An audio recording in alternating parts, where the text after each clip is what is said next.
안녕하세요. 전국에 한파가 찾아오고 손발은 물론 코끝까지 차가워지는 계절이에요. 코로나 때문에 마스크를 내내 끼고 다니다가 올겨울엔 방심을 했는지 그새 감기 몸살에 걸려 며칠을 알아 누웠는지 몰라요. 모두 감기 조심 또 조심하시라고 초면이지만 당부드리면서 이야기를 시작해볼까 합니다. 저는 세 자매 중 막내딸로 사랑받으며 자랐어요. 어렸을 때는 예쁜 옷도 먹는 것도 늘 언니들 다음인 제가 막내인 것이 죽도록 싫었는데 지금은 언니들보다 젊다는 이유로 제가 언니들을 놀리니 무척 재미가 있습니다. 저는 지금 대학교 앞에서 3,000원짜리 우동 가게를 하고 있습니다. 원래는 작은 골목에 천막을 쳐두고 하던 장사였는데요. 공부하는 학생들이 조금이라도 더 편안한 마음으로 먹고 갔으면 해서 얼마 전 빈 가게 한 칸에 들어가 인테리어를 싹 고쳤습니다. 그만큼 비용은 들긴 했지만 우동 가격을 올릴 수는 없었어요. 원래 이 우동집은 저희 엄마가 하시던 곳이거든요. 저희 엄마요. 손이 우동인지 우동이 손인지 모를 만큼 퉁퉁 부은 손으로 매일매일을 하루 종일 서서 자리를 지키셨어요. 그만큼 우동 가게에 애정이 많았어요. 어렸을 때는 엄마가 하루도 빠짐없이 우동을 팔고 있는 게 좋진 않았어요. 그때 당시 팔아봐야 2,000원짜리 우동이 얼마나 남았겠어요. 그래도 싼 맛에라도 매일같이 찾아주는 학생들이 있으니 엄마는 하루도 헛걸음 시키고 싶지 않으셨던 것 같습니다. 365일 아침 일찍부터 밤 늦게까지 한자리에서 여러 학생들의 끼니를 때로는 술안주와 해장을 담당하며 누구보다 바쁘게 살았던 저희 엄마는 제가 첫 직장에 취업을 하고 1년쯤 넘겼을 때 갑자기 쓰러져 혼수 상태에 빠지게 되셨습니다. 대혼란에 빠졌고 아수라장이 되었습니다. 제 머리와 마음속이요. 언니들도 마찬가지였겠지요. 표정 없이 누워있는 엄마의 속도 마찬가지였을 겁니다. 엄마가 평소에 당뇨를 앓고 계시는 건 알고 있었지만 이렇게 쓰러지실 정도로 정도가 심한 줄은 차마 몰랐습니다. 늘 엄마는 괜찮다 라는 소리만 입에 달고 살던 저희 엄마라 더 그랬는지 모르겠습니다. 아니면 세상 모든 엄마들이 다 그런 걸까요? 그저 엄마는 괜찮다. 엄마는 다 괜찮아. 혼자서 우동 8그릇을 동시에 펄펄 끓여내고 설거지를 하는 엄마가 늘 튼튼하고 건강한 줄로만 알았습니다. 뭐든 해내는 엄마였기에 아픈 몸도 엄마답게 잘 이겨낼 거라고만 바보처럼 그리 생각했습니다. 얼마나 바보 같은 딸들인가요? 같은 여자이면서도 엄마는 늘 강하다고만 생각했던, 아니, 엄마도 약하다는 걸 알면서 애써 강하다고만 믿어왔던 바보 같은 딸들입니다. 엄마는 그렇게 저희 세자매의 울부짖음도 모른 채 하시고 긴 혼수 상태에 빠지고 마셨습니다. 시간이 얼마나 흘렀을까요? 저희 자매는 부정하는 시기를 지나 슬픔에 잠기기 시작해 있었습니다. 엄마도 저희 자매의 마음을 읽으셨는지 드디어 눈을 뜨셨습니다. 첫째 언니의 전화를 받고 회사 반차를 내고 병원으로 달려갔어요. 그렇게 저희 세 사람이 모이자 엄마가 힘겹게 입을 떼셨습니다. 고은아, 주은아, 엄마 때문에 많이 놀랐지? 미안하다. 엄마 괜찮아? 엄마가 뭐가 미안해. 엄마 이렇게까지 아픈 줄도 모르고 다 괜찮은 줄만 알았던 우리가 미안하지.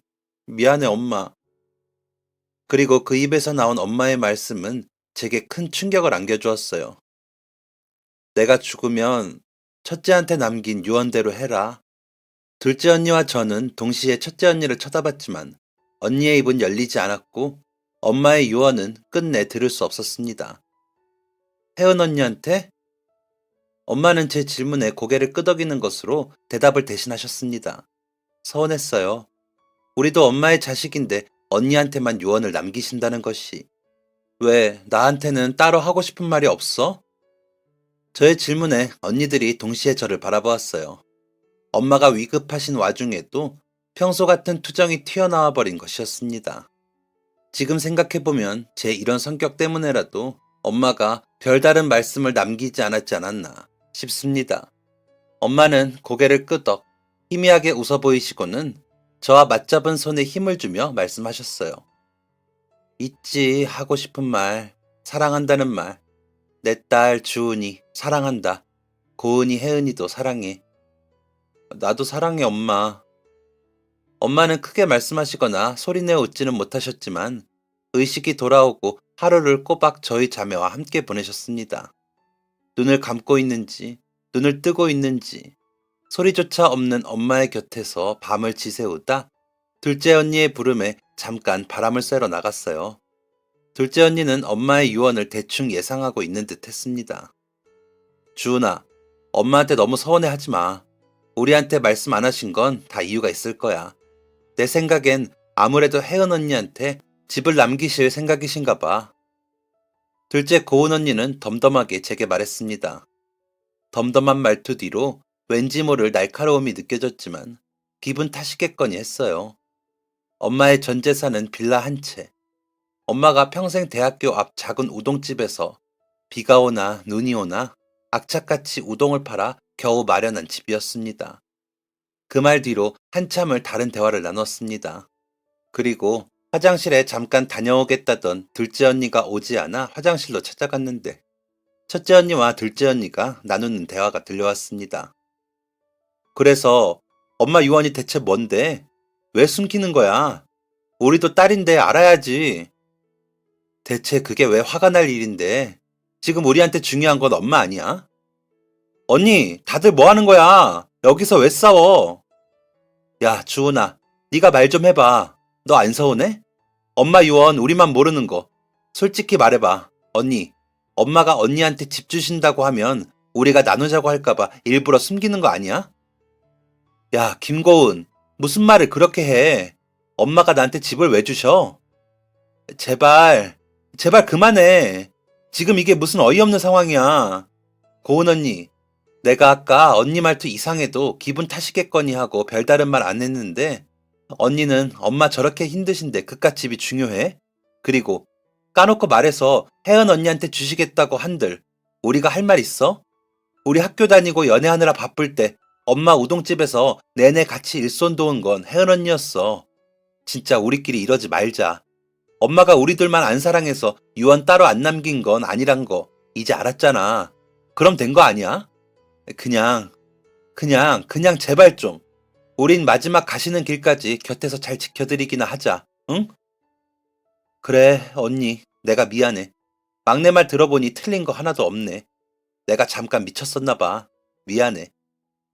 아니야, 미안할 것 없어. 네 입장에서 그럴 수 있다고 봐. 근데 고은아, 네가 생각하는 전혀 그런 거 아니었어.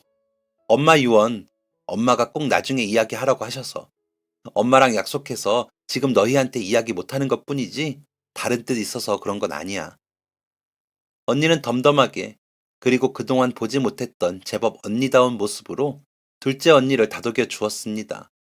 저도 엄마한테 서운하다 투정하지 않았던 것은 아니었습니다. 유언을 왜 언니한테만 이야기해? 서운해 하는 애교 섞인 투정에도 엄마는 완고했습니다. 마음의 준비를 하셔야 할 것 같습니다. 엄마가 돌아가시던 날 밤 첫째 언니는 우리를 불러 모았어요. 엄마의 뜻대로 엄마의 유언을 우리에게도 전하겠다고. 어쩐지 그 말을 꺼내는 언니의 얼굴이 그리 좋지 않았습니다. 누워있는 엄마는 눈을 감고 그저 아무 말씀이 없으셨습니다.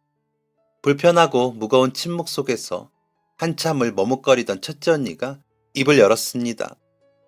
엄마 돌아가시면 대학에 집을 기증하기로 하셨어. 무더운 여름에도 살이 찢어지는 겨울에도 가난과 사투를 벌이며 우동 한 그릇 한 그릇 겨우겨우 팔아 모아온 돈.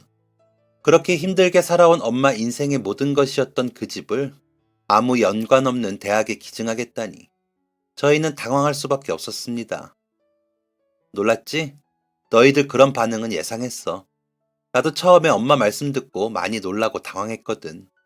엄마가 평소에 학생들 생각 많이 하시고 남는 거 없으면서도 밥 먹으러 오는 아이들 이것저것 챙겨주신 거 너희도 잘 알 거야. 그냥 나는 그런 생각이 들더라. 엄마다운 결정을 하시는구나. 어쩌면 엄마가 평생 하고 싶으셨던 일을 이제야 하시는 게 아닐까 싶어. 공부하느라 돈 없고 배고픈 학생들 많이 먹어야 한다며 2,000원이라는 가격에 곱빼기 양을 양껏 퍼주시던 엄마였습니다. 저희가 어떻게 그런 엄마의 마음을 모를 수가 있겠어요. 매일같이 보고 자란 모습인데요. 그 따뜻한 마음을 알기에 차마 아무 말도 할 수가 없었습니다. 저는 언니들을 번갈아 바라보았습니다. 그때 꽤 혼란스러운 듯 하던 둘째 언니가 제 눈을 보며 이야기했어요. 그래, 엄마가 힘들게 번 돈인데 엄마 하고 싶으신 거 꼭 하실 수 있게 돕지는 못할 망정 다른 생각하면 안 되지. 그리고 우린 엄마의 그런 멋진 마음을 누구보다 가장 가까이서 지켜봐온 딸들이잖아. 우리가 엄마의 마음을 몰라주면 누가 알겠어? 우리 엄마 이토록 훌륭하신 분이라는 걸. 근데 진짜 멋있지 않아? 우리 엄마 말이야. 둘째 언니의 말을 들은 첫째 언니가 저희 둘을 꼭 끌어안았습니다. 우리 동생들이 이 키만 멀대같이 큰 언니보다 훨씬 낫네. 엄마가 돌아가셔도 우리 가족의 의리는 변함없을 거야. 눈 감으셔도 늘 곁에 있다 생각하고 엄마가 해오신 대로 그렇게 바르게 살자. 자린고비처럼 구두쇠처럼 그렇게 가난을 자처하며 살았던 엄마.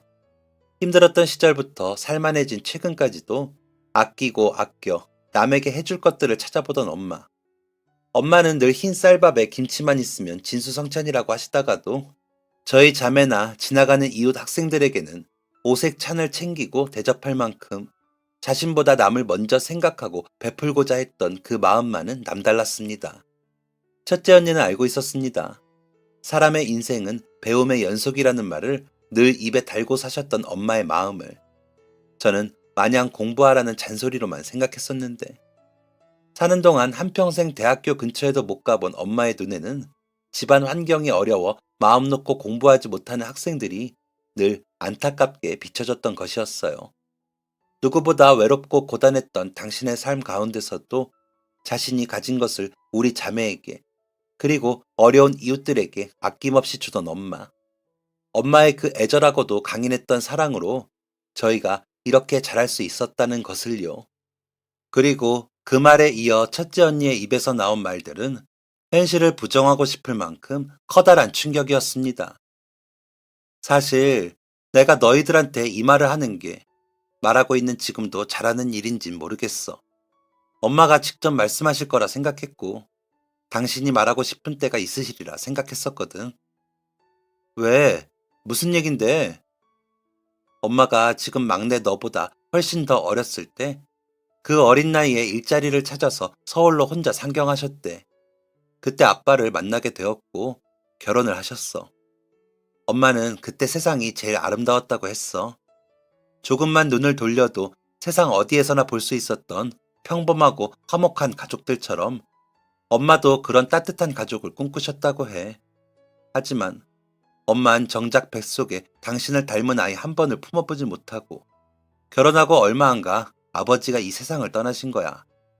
한 푼이라도 더 벌어보고자 더운 날엔 더 덥고 추운 날엔 더 추운 차가운 현장에서 주야로 번갈아가며 일을 하셨던 아빠는 엄마한텐 참 다정하고 그저 성실했던 남편이었대. 근데 제대로 갖추어지지 않은 작업 환경에서 애쓰며 일하시던 중 결국 안전 문제로 사고가 났고 그렇게 억울하게 아버지를 하늘로 보내드릴 수밖에 없었대. 너희는 기억하지 못하겠지만 엄만 정말 자주 울곤 하셨어. 잠깐만 언니. 근데 그게 무슨 말이야? 엄마가 정작 뱃속에 아이 한 번 품어보지 못하셨다는 게? 남편을 잃고 허망함과 허탈감 속에서 살던 엄마에게 잔인한 세상은 또 한 번 불행을 안겨주게 되었어.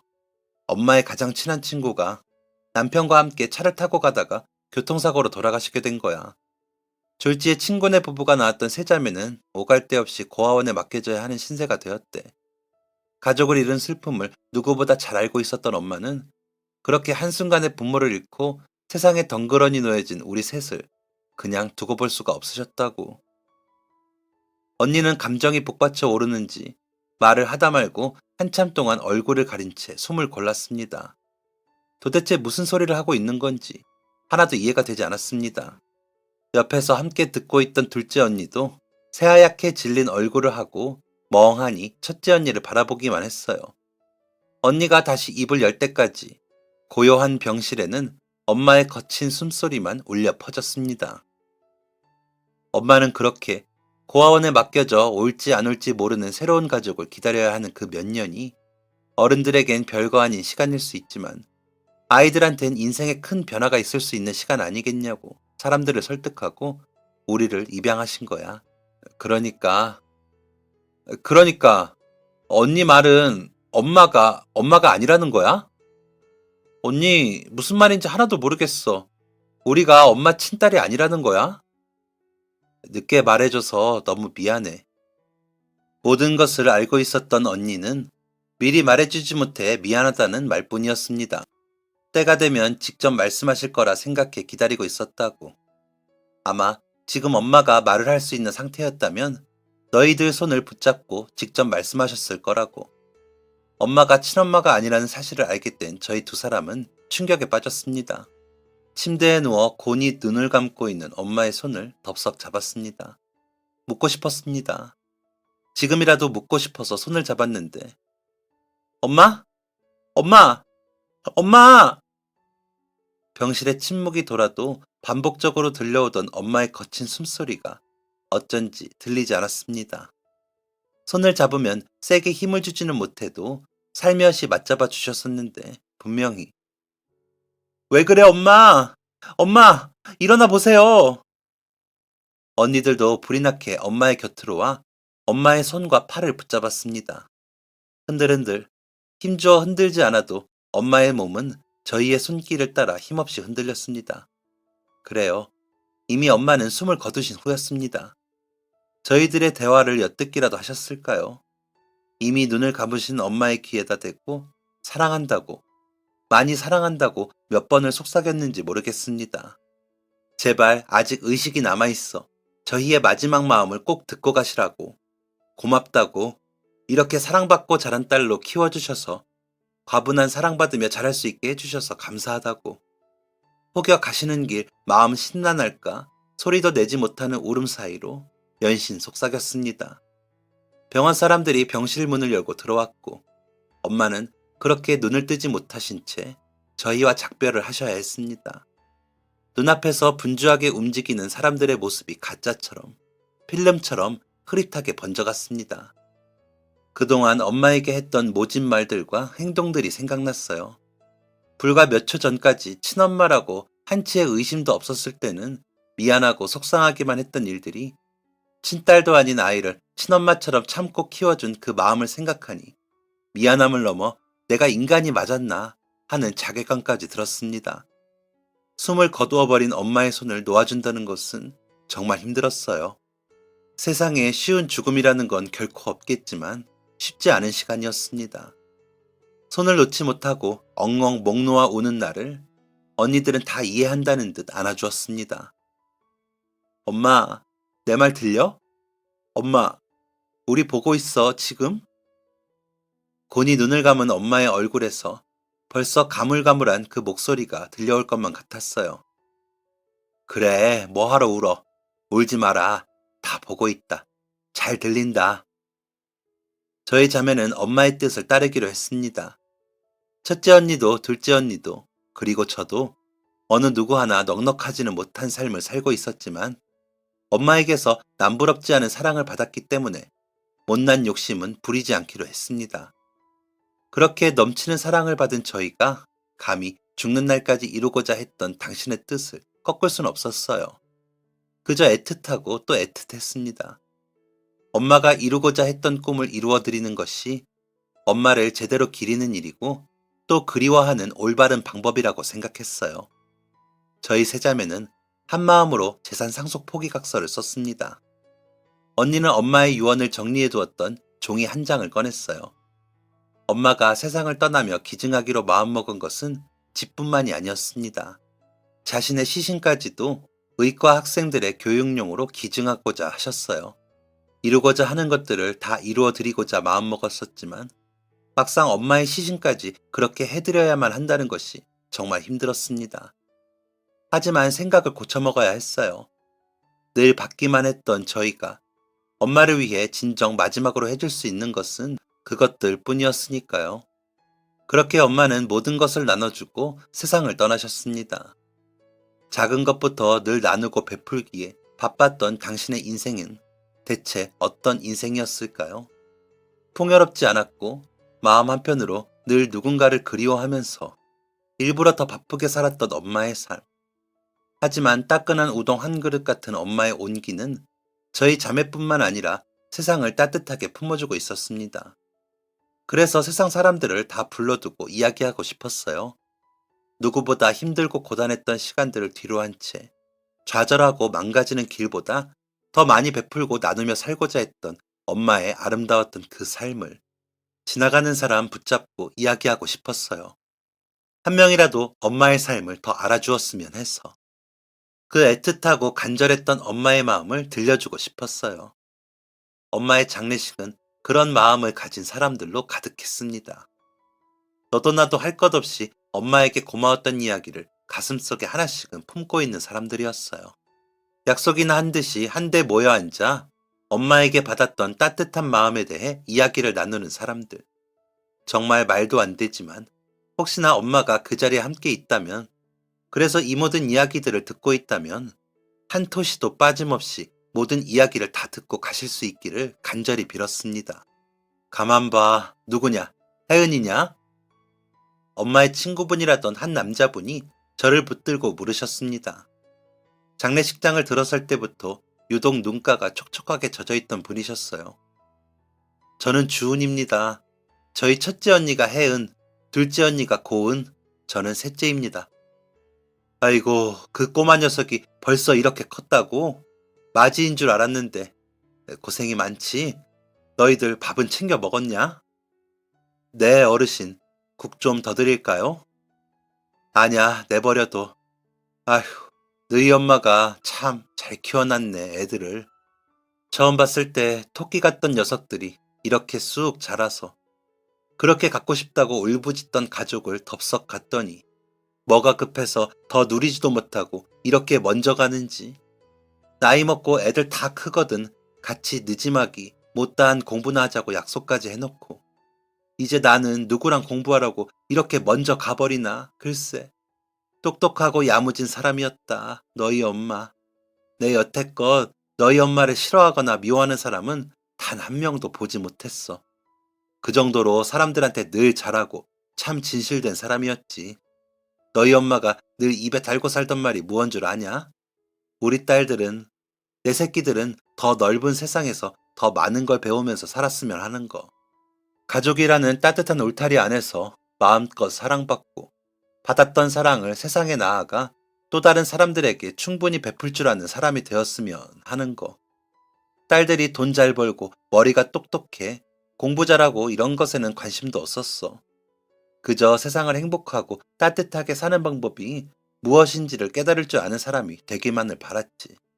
근데 참 성격 급하게 바삐 갔다고만 생각했더니 할 일은 다 해놓고 갔어. 웃음이 나. 이제 못 본다고 생각하면 가슴이 미어지고 속상해 죽겠다가도 그 인간이 세상에 뭔 짓을 해두고 갔는지를 생각하면 웃음이 나. 기분이 어떻더냐. 딸된 입장에서 엄마의 마지막 소원을 들어드리는 기분이.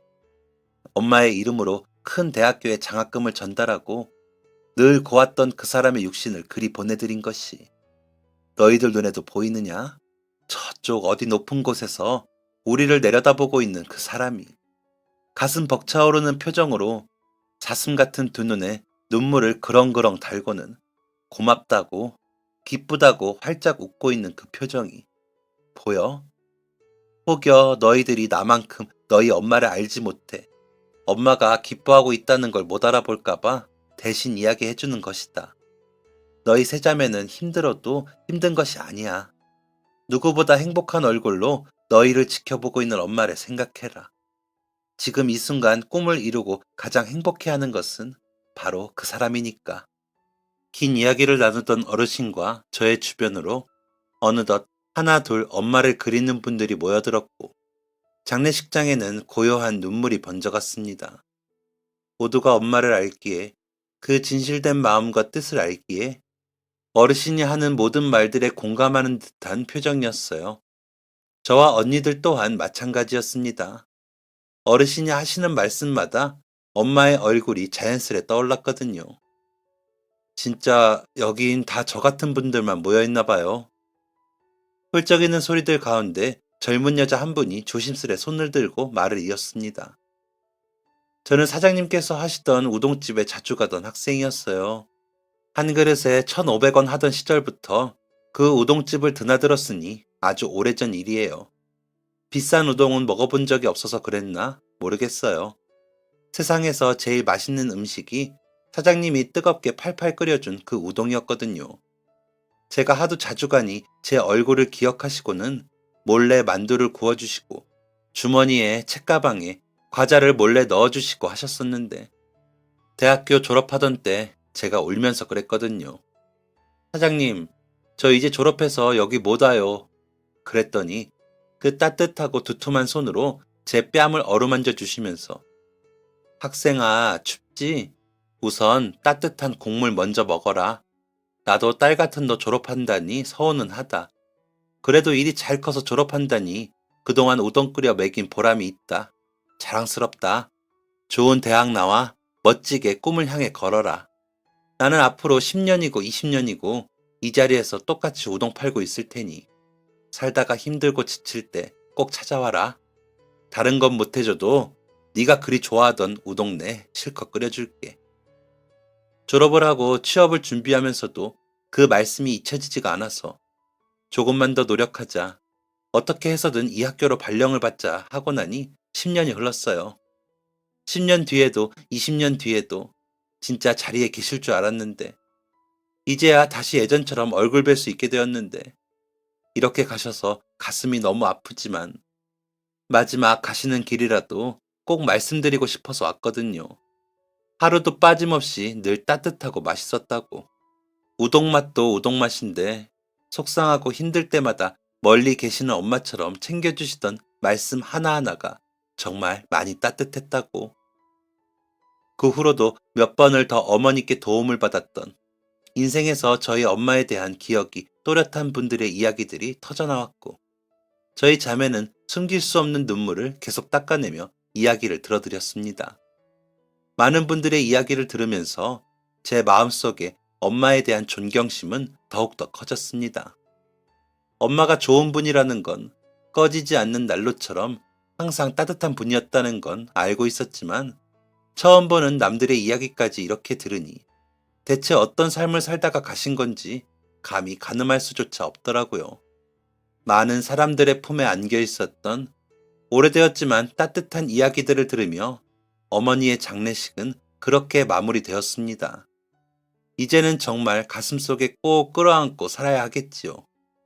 장례식이 끝나고 하시던 가게 옆에 대학에 엄마의 이름으로 장학금이 전달되었습니다.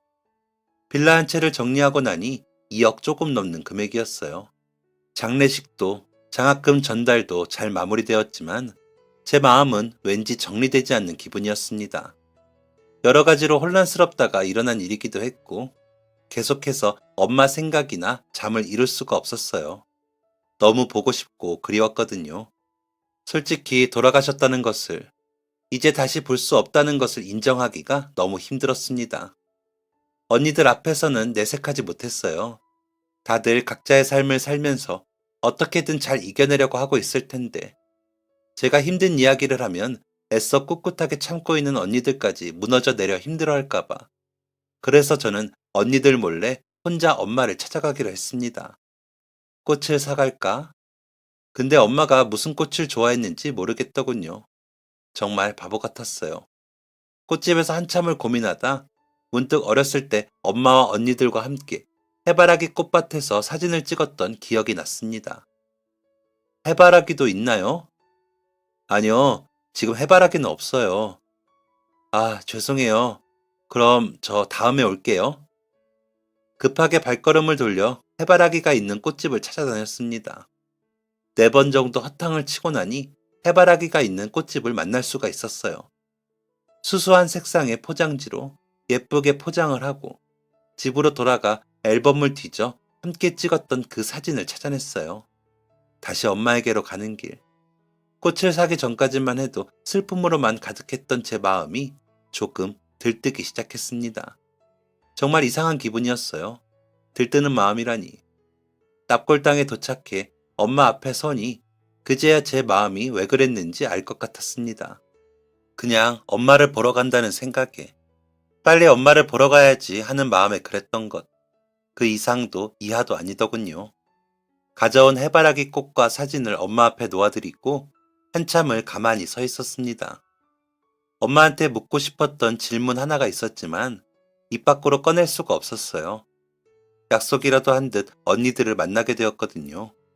각자 손에 사진 한 장씩을 들고 벚꽃도 코스모스도 꽃집에서 구할 수가 없어 사진만 들고 왔다는 언니들을 보니 웃음이 났습니다.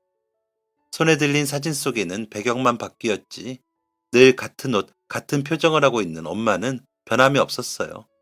사진을 보니 가슴이 또 시큰해져 왔지만 조용히 엄마를 기리는 것으로 눈물을 대신하고 있었습니다. 언니들과 나란히 손을 마주잡고 사진 속 엄마를 하염없이 바라보았어요. 그런데 조용히 엄마를 기리고 있던 그때 앳된 얼굴을 한 여학생 한 명이 쭈뼛쭈뼛 우리 옆으로 왔습니다. 어, 우동집 김순애 할머니 맞나요? 맞는데 어떻게 왔어요? 아, 처음 뵙겠습니다. 저는 송다희라고 합니다. 할머니께서 기증하신 장학금 받고 공부하는 학생이에요. 너무 감사하고 또 감사한데 어떻게 감사할지 모르겠어서 무작정 찾아왔어요. 제가 아는 건 성함밖에 없어서 어른들께서 우동집 김순애 할머니라고 하면 다 알아들을 거라고 해주셔서요. 아, 잘 찾아왔어요. 여기에요. 찾아온 여학생은 엄마가 남긴 장학금을 받고 공부를 하게 됐다는 학생이었습니다. 갑작스러운 상황에 당황한 저희 세 자매의 눈을 천천히 한 명씩 바라보던 학생은 말을 이어갔습니다. 어르신, 감사합니다. 저한테 이런 기적이 있을 줄은 몰랐어요. 할머니, 저요, 엄청 힘들었는데 덕분에 멀쩡히 일어나서 세상과 어우러져 살아보려고 해요. 저 2달 전에 부모님이 돌아가셨거든요. 그래서 갑자기 고아가 됐어요. 엄마 아빠가 세상에 없다는 것만으로도 충분히 힘든데 하고 싶었던 공부까지 포기해야 하는 상황이었어요. 왜? 어째서 하필 나한테 이런 일이 생긴 걸까? 하늘을 원망해보고 그러면 안 되는 걸 알면서도 이렇게 저를 두고 먼저 가신 부모님까지 원망해봤어요. 물론 원망한다고 해서 달라지는 것은 없었지만요. 다 원망하고 나니 포기할 용기가 생겼어요. 그래서 속상한 마음 다 털어버리고 포기하려고 했는데 학교에서 전화가 걸려왔어요. 당황했어요. 왜 전화가 왔지? 아, 등록금 아직 못 내서 그런가? 지금 바로 입학 포기한다고 이야기를 하면 되는 건가? 근데 전화 너머로 너무 믿기지 않는 말들이 쏟아져 나오는 거예요. 저처럼 가난하고 힘든 학생 도와주라고 어떤 분이 큰 돈을 기부하신 일이 생겼다고. 아, 그렇구나. 그런 일이 있었구나. 와닿지도 않았어요. 근데 이걸 왜 나한테 얘기해 주는 거지? 아무 말 없이 기계처럼 대답만 하다가 전화를 끊고 나서야 알았어요. 아, 나한테 기적이 일어났구나. 지금 머리로 상상만 했던, 감히 내가 기도했던 천사가 진짜 나를 도와주는구나. 내가 지금 기쁜 상황이구나. 머리로는 차분하게 하나씩 정리해서 생각을 하면서도 가슴이 너무 두근거렸어요. 너무 쿵쾅거려서 손가락이 막 떨리더라고요. 나 진짜 대학 가도 되는 건가? 나 공부 계속할 수 있는 건가? 내가 본 적도 없는 사람이 힘들게 번 돈으로 감히 맘대로 학교 다니고 양껏 공부를 해도 되는 건가? 그리고 거울을 봤는데 두 볼이 빨갛더라고요. 축 처져 있던 팔자주름도 없어지고 웃고 있는 제 얼굴이 무서웠어요. 다 포기했었는데 욕심을 품게 되는 제가 무서웠어요. 근데 스스로 무섭다고 느끼면서도 머릿속으로는 벌써 공부 다 하고 전공 살려서 취업하고 일하는 상상을 하고 있는 제가 있더라고요. 욕심을 품은 제가 무서우면서도 또 다음 욕심을 품고 있었어요. 아, 그냥 해야겠다. 기회가 왔는데 놓치면 안 되겠다. 잡아야겠다. 무조건 닥치는 대로 열심히 해야겠다. 다 포기하고 내려놓으려고 했던 가난하고 가진 것 없는 한 학생의 인생을 소박한 욕심이라도 품을 수 있게 해준 감사한 김순애 할머니. 어르신의 그 따뜻한 장학금, 첫 번째 장학생이 바로 저예요. 학생은 말끝으로 자신을 소개하면서 결국 울먹였습니다. 터지는 눈물에 자신도 놀랐는지 황급히 눈물을 닦는 작은 손에는 하얀 버짐이 펴 있었고 두 뺨은 트고 찢어져 부르터 있었습니다. 게다가 갈라진 손 아래로 보이는 낡은 점퍼의 소매는 잔뜩 보풀이 펴 일부가 뜯겨져 있었습니다.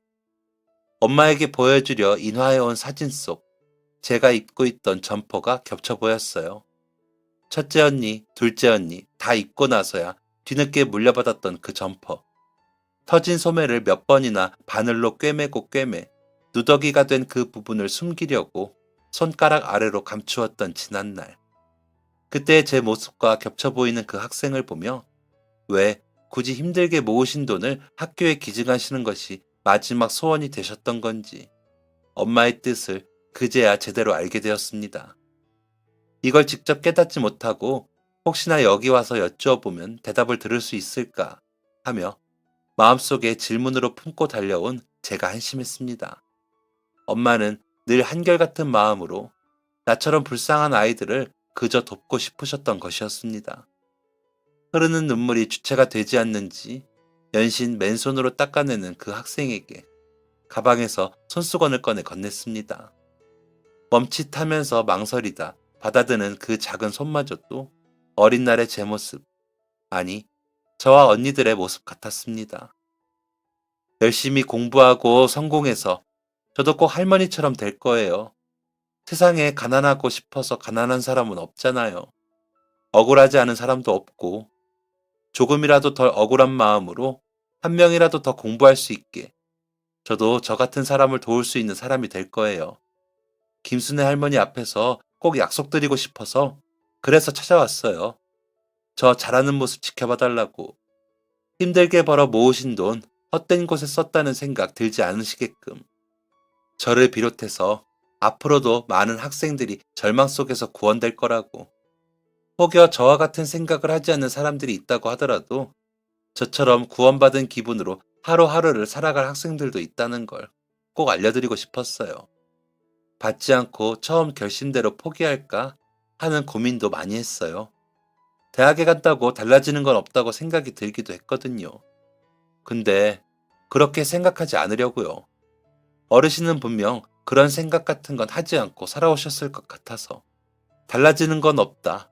이런 나약한 생각은 절대 안 하셨을 것 같아서. 달라지는 게 많다고, 제가 절망을 벗어나 희망 속에서 성공할 수 있다고 꼭 보여드릴게요. 약속하고 또 약속할게요. 여기 저 혼자 있는 게 아니니까 어르신을 포함해 네 분께 약속을 드리는 셈이네요. 잘할 수 있을까? 사실 오는 길에도 하늘에 계신 엄마 아빠한테 여쭈었거든요. 엄마 아빠, 나 잘할 수 있을까? 물론 대답은 들려오지 않았지만 잘 해낼 거예요. 무조건. 그래서 꼭 어르신처럼 저도 저 같은 사람을 도울 수 있는 사람이 될 거예요. 학생은 눈물을 내내 닦아내면서도 끝까지 말을 이어갔습니다. 반짝거리는 두 눈동자에서 결의에 찬 눈빛이 일렁였어요. 엄마의 도움이 빛을 발하는 순간을 두 눈으로 보게 된 첫 번째 날이었습니다. 경직된 표정으로 자신의 포부를 이야기하며 약속을 하겠다는 그 얼굴 아래로 바들바들 눈물을 닦아내는 학생의 손이 안쓰러웠어요. 잘할 수 있어요, 학생. 네? 이렇게 예쁘고 고운 마음을 가진 사람이라서, 여리면서도 강한 마음을 가진 멋진 사람이라서 꼭 잘해낼 거예요. 학생이 하고자 하는 일이 그 무엇이라 한들, 앞으로 학생 앞에 그 어떤 장애물이 나타난다고 한들, 지금 같은 마음이라면, 오늘 같은 마음이라면 반드시 잘해낼 거예요. 앞으로 어떤 꿈을 꾸고 목표를 가져도 다 이루게 될 거예요. 오늘 저희 셋은 엄마를 잃고 그리운 마음에 투정 부리러 온 못난 딸들이었는데, 엄마가 세상에 남기고 간 것이 대체 무엇일까 마음속에 의문을 품고 왔는데, 학생을 보니까 엄마가 남기고 가신 게 대체 뭐였는지, 아니 얼마나 귀한 것을 남기고 가셨는지 알 것 같아요. 솔직히 저희 셋 다, 그리고 어머니조차도 상상조차 못했어요. 이렇게 학생이 직접 인사를 하러 여기까지 와줄 거라고는. 제가 김순애 할머니 딸이라서 잘 아는데 지금 아마 입이 귀에 걸리도록 한박 웃음을 짓고 계실 거예요. 너무 기쁘고 행복하고 뿌듯해서. 학생을 등에 업고 운동장을 달리고 싶으실 거예요. 사시는 동안에도 좋아하시던 일이었거든요. 나누고 베풀며 사는 일. 근데 학생은 이렇게 귀한 발걸음을 해주고 멋지게 살겠다는 그 마음도 들려주니 엄마가 얼마나 행복해 하실지 그 모습이 눈앞에 서네요. 이렇게 찾아와줘서 너무 고마워요. 마음도 힘들고 몸도 힘들고 잘하자는 파이팅 뒤로 걱정도 불안함도 많을 텐데 그 모든 무거운 마음을 안고도 여기까지 와서 우리 엄마를 기억하고 생각해줘서 정말 고마워요. 귀한 발걸음 해준 만큼 앞으로 잘 될 거라고 우리가 응원할게요. 감사합니다. 전 정말 한 것도 없는데 이렇게 좋은 말까지 해주시고 응원까지 해주시니까 어떻게 해야 될지 모르겠어요. 아무것도 안 해도 돼요. 그냥 눈물이 나면 울고, 울고 싶으면 울고. 안아줄까요? 저도 모르게 학생에게 두 팔을 벌렸습니다. 멈칫하는 그 두 팔이 저를 너무 닮아 있어서 대답을 기다리지 못하고 안아주었어요. 그리고 그 학생의 긴 이야기에서 저는 또 한 가지를 배웠습니다. 베풀고 나눈 것을 받기만 하지 않고 또 베풀어준 사람에게만 갚으려 하지 않고 세상에 그리고 또 도움이 필요한 사람들에게 나누려는 학생의 그 마음가짐이 제 마음을 울린 거예요. 그렇게 학생과 뜨거운 인사를 나누고 집으로 돌아가는 길. 엄마에게 받았던 큰 사랑을 어떻게 세상에 나눌 수 있을까? 저 또한 고민에 빠졌습니다. 그리고 걸려오는 첫째 언니의 전화. 아까 고은이하고도 이야기했는데 엄마 우동 가게는 어떻게 정리하는 게 좋을까? 저는 망설이지 않았어요. 제 정답은 이미 정해져 있었거든요. 언니, 가게 정리하지 말자. 엄마처럼 맛있게 할 수 있을지는 모르겠지만 엄마 그 뜻 이어서 내가 계속 하고 싶어. 주은아, 너 진심이야? 다니던 회사는 어떡하려고? 진심이야 언니. 아까 그 학생 이야기 듣는데 새삼 그렇더라고. 나 엄마한테 조건 없이 받았던 그 사랑. 세상에 그런 사랑이 고픈 아이들한테 나누면서 살고 싶어. 엄마가 평생 그렇게 살았듯이. 막내가 나보다 낫네. 너 때문에 또 눈물 난다. 잠깐 끊어. 네. 저는 그렇게 엄마의 우동 가게를 이어받아 학교 앞에서 계속 장사를 하기로 마음먹게 되었고 회사를 퇴사한 후 적은 돈으로 깔끔하게 인테리어를 바꾸고 장사를 시작했습니다. 그동안 왜 문 안 열었냐고 투덜대며 들어오던 학생들이 주인이 바뀌어 있자 당황하며 문을 나서곤 했습니다. 그래서 간판을 바꾸었어요. 김순애 할머니 우동집으로요. 가게는 엄청 비좁았지만 벽에 엄마 사진과 간단한 문구도 걸었어요. 그냥 단순한 문구입니다. 당신이 머무는 동안은 근처에 그 누구도 배고프지 않기를 바랐던 우리 엄마. 그래서 시작했던 우동집. 엄마가 여러분을 생각했던 그 마음처럼 정성과 사랑을 담아 요리하겠습니다. 그때와 변함없이 여전히 작고 비좁은 가게지만 그 가격과 맛을 기억하고 다시 방문해주는 학생들과 장례식장에서 이야기를 나누었던 분들이 있어 오늘도 김순애 할머니의 우동가게는 북적거립니다. 누구보다 고단하고 힘들게 살아오면서도 더 어려운 사람들을 돕고 싶어 하셨던 어머니. 그립고 보고 싶은 나의 어머니를 추억하며 이야기를 마칩니다. 처음 이 사연을 보내기로 마음먹었을 때의 그 목적처럼 이 이야기를 듣고 한 분이라도 어려운 사람에게 나누고자 하는 마음이 들었으면 좋겠어요. 추운 겨울 마음이 담긴 나눔과 사랑으로 세상이 조금은 따뜻해지기를 바라봅니다. 감기 조심하시고 기억에 남을 연말 되세요. 감사합니다. 지금까지 사연 들어주셔서 감사합니다. 사연이 재밌으셨다면 구독과 좋아요를 눌러주세요. 감사합니다. 안녕히 계세요.